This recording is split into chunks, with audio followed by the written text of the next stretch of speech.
Thellohet edhe më shumë kriza e Dinamos. Blut e kryeqytetit humbasin edhe ndaj Kastriotit në ndeshjen e javës së 9 të Superligës dhe vazhdojnë të mbeten me -1 pikë në klasifikim. Nuk është e thënë që do zhvillosh një ndeshje të mirë dhe të kesh raste për gola, po nuk konkretizove, do e pësosh dhe kjo i ndodhi Dinamos. Pal një golit shnuar me kokë nga Jetmir Sefa, Kastrioti merr 3 pikë të rëndësishme në Qemal Stafa dhe shkon në kuotën e 18 pikëve, jo pak për një skuadër që gjithsesi këtë sezon ka pretendime të qarta. Tek Dinamo dorëzohet edhe trajneri Sejdini, i cili pas takimit ka dhënë dorëheqjen për sa i përket ndeshjes.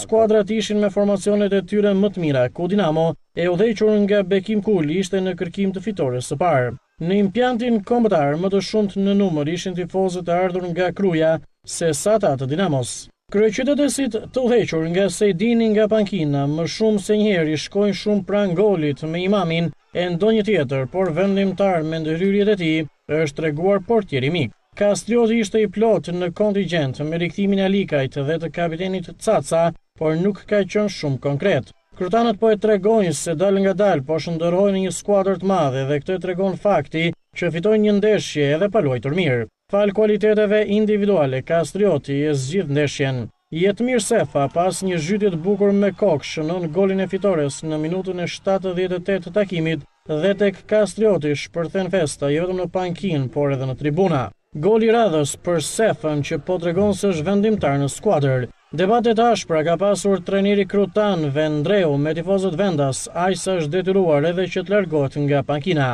Ato që kanë rëndësi janë 3 pikët dhe Kastriotit i dhuroi goli Sefës. 18 pikë të merituara në klasifikim dhe tani pretendimet rriten për skuadrën krutane. Dinamo thellësisht në krizë dhe jetime. Laçi e Vildedes rikthehet tek fitoria. Duket se periudha e pauzës i ka bërë mirë kurbinasve, të cilët me vetëm një gol të shënuar likuidojnë një kundërshtar direkt si Kamzën. Goli shënuar nga mesfushori Zefi në minutën e 37 të takimit i ka dhënë një 3 pikë shumë të rëndësishëm skuadrës bardhëzi. Ishte parashikuar të ishte një ndeshje hapur dhe me raste, Laçi Kamza dhe takimi nuk i ka tradhtuar parashikimet. Përpara momentit të golit, të dyja skuadrat shumë mirë mund të kishin shnuar. Për kurbinasit, një rast të pastër ka pasur Nexhmedin Selimi, i cili brenda zonës nuk ka gjetur në momentin e duhur koordinimin për të gjuajtur. Gentian Manuka, pak minuta më pas, ka pasur një rast të mirë për Kamzën, por gjuajtja ka qenë e lehtë dhe Bledar Vashaku ka pritur pa probleme. Më pas vjen goli 3 pikësh në minutën e 37, ku Zefi me një gjuajtje brenda zonës mposhtë portierin Mario Bytyçi. Laçi ishte dukshëm më superior dhe kjo u duk edhe në pjesën e dytë, ku djemtë e dedes më synin portën kundërshtare, por pa rezultate konkrete. Kamza përpiqej me kundër sulme dhe me episodet veçanta si ky i Vashakut që për pak sa nuk shënon në portën e tij, por pa sukses. Me vërshëllimën e fundit të Albano Janku, takimi përfundon me fitore 1-0 të Laçit ndaj Kamzës. Kurbinasit ngjiten në kuotën e 15 pikëve në vendet e sipërme të renditjes, ndërsa kryeqytetasit mbeten me 13 pikë të grumbulluara. Për Laçin, rikthim tek ndeshjet e bukura dhe te pikët, ndërkohë që Kamza duhet të harrojë sa më shpejt këtë sfidë.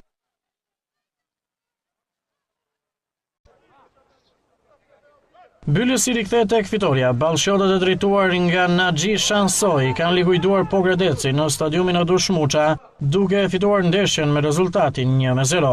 Për vendasit në një stadium pa praninë e tifozëve ishte shumë e vështirë edhe kundër një skuadre që tregohej e kujdesshme në prapavi. Tek Byllësi ishte në fushë edhe kapiteni Dimo që la pas dëmtimin e psuar 2 javë më parë në Shkodër. Për vendasit ka qenë shumë e vështirë të gjejnë golin në mbrojtjen e ngjeshur të miqve. Në momente të tilla, takimet vendosen nga episode dhe nga veprimet individuale.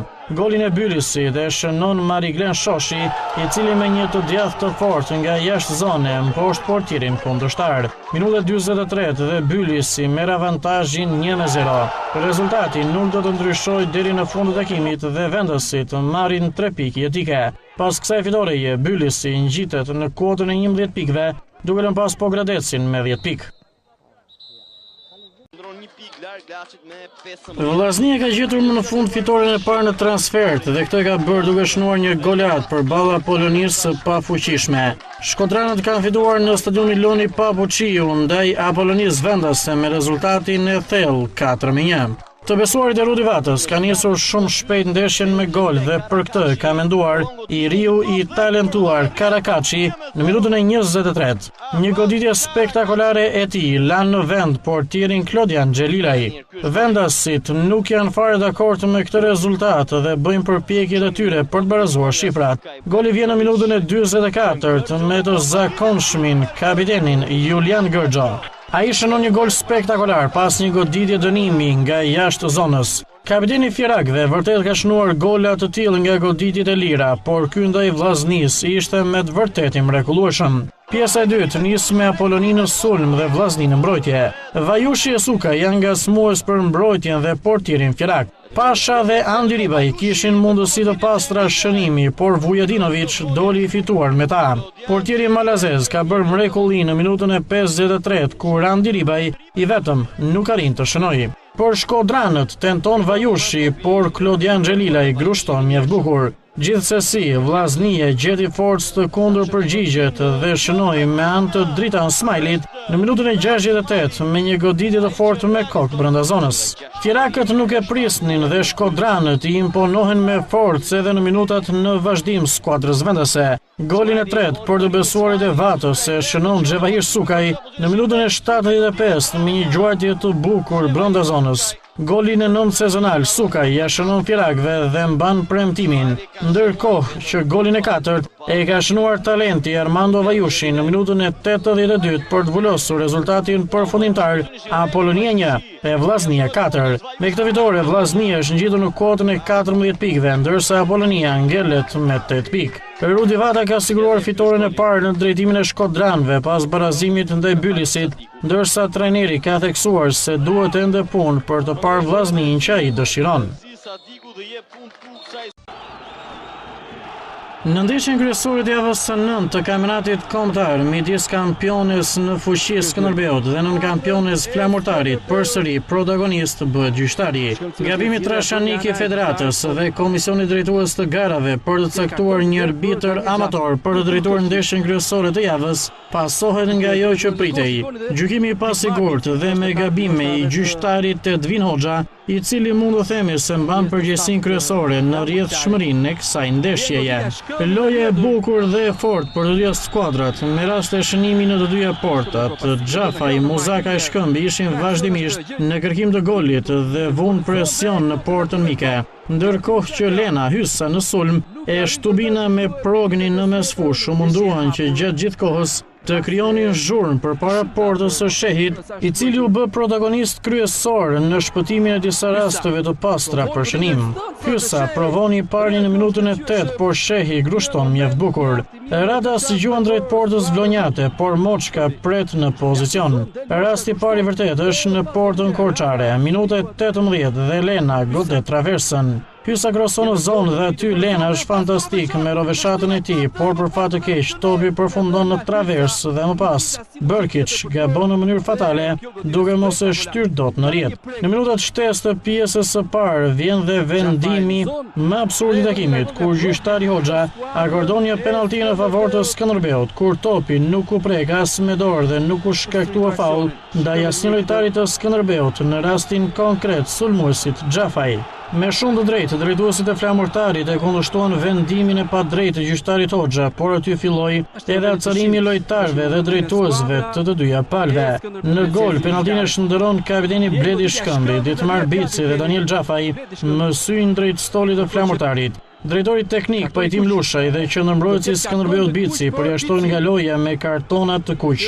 Përfundon pjesa e parë pas 10 minutave të shtyra nga trazirat midis të dyja palëve.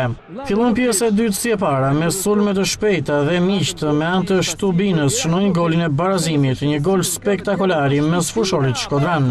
Vendasit, edhe pse me një lojtar më pak, krijuan presion ndaj kundërshtarit dhe shënojnë golin e avantazhit me anë të Igli Almuçës në gjysmëharkun e kësaj pjese, duke përfituar edhe nga dalja e gabuar e portierit Moçka. Në vazhdim, miqt sulmuan, vendasit u mbrojtën dhe me vonesat shumta e ndërimit e kryera, rezultati nuk ndryshoi. Përfundoi 2-1 për Korçarët në ndeshjen ndaj vlonjatëve, një ndeshje që i kishte të gjitha: spektaklin, tensionin, rastet, kartonat, gabimet arbitrare dhe shohun në shkallët e stadiumit. Ka një problem me ultrasit e skuadrës Korçare. dhe Tirana vendos një gol. Titulli fitohet ndaj skuadrave të vogla dhe një gjë të tillë trajneri i Tiranës, Sullian Rubio, e di mjaft mirë. Për fituar ndaj Tomorit në një fushë patatesh, siç ishte ajo e Roza Xhiut, mund të mjaftojë edhe një gol i vetëm. Këtë e ka bërë Erion Dushku, i cili i ka dhënë 3 pikë Tiranës, që ngjitet në kuotën e 20 pikëve në vend të dytë. Tomori Tirana është luajtur në Lushnjë në një terren mjaft të papërshtatshëm, ku një ditë më parë ishte zhvilluar një tjetër ndeshje. Në këtë pikë nuk mund të flitej për lojë të bukura cilësore, por vetëm për rezultat. Tirana me anë të golit me kokë të mbrojtësit Dushku ka marrë 3 pikë të plota. Pas krosimit të Gilmalikës, shtatlarti fut kokën mes Beratasve dhe shënon. Tomori ka bërë një ndeshje të mirë dhe meritonte pikën. Beratasit kontestoi një gol të anulluar në minutën e 18 të takimit për një faull në zonë. Tirana me 20 pikë mban vendin e dytë, 2 pikë larg të udhës kryesuese, ndërsa tek Tomori thellohet kriza. Javën që vjen derbi Tirana-Dinamo, një derbi ndryshe nga sezonet e shkuara. Teuta është ngjitur sërish e vetme në krye të renditjes së Superligës pas fitores 2-1 në fushën e vështirë të Peqinit. Djemtë e detit duket se nuk kanë ndërmend të ndalen dhe nëse nuk quhen as tani kandidat kryesor për titullin kampion, kjo është e tepërt. Miqtë Dursak e mbyllën pjesën e parë në avantazh të 2 golave me autor Bledar Mancakun dhe kapitenin Arjan Sheta. Në pjesën e dytë vendasit hyrën në fushë më të vendosur dhe morën frenat e lojës në dorë. Iriu Luca, i futur në fushë në pjesën e dytë, do të shënonte për të kthyer shpresën në një rezultati pozitiv tek peqinasit, por këtë shpresë do ta vriste përfundimisht mbrojtësi Diop, i larguar nga Jemini me karton të kuq. Pas këtij momenti Teuta e pati më të lehtë të kontrollonte lojën dhe të ruante 3 pikshin. Tani më Dursakët ngjiten të vetëm në krye në kuotën e 22 pikëve duke lënë pas Tiranën. Shkumbini mbetet në kuotën e 9 pikëve. Kur ka kaluar 1/3 e kampionatit, Teuta në 9 ndeshje koleksionon 7 fitore, 1 barazim dhe 1 humbje. Teuta shpreten ende për titullin kampion dhe kjo tashmë nuk duhet fshehur. Pikë tjetër e fortë e skuadrës së Hasanlikës është edhe transferta. Janë plot 4 fitore larg Durrësit ndaj Tiranës, Apollonisë, Tomorit dhe Shkumbinit, me një fjalë të vetme, Teuta po marshon.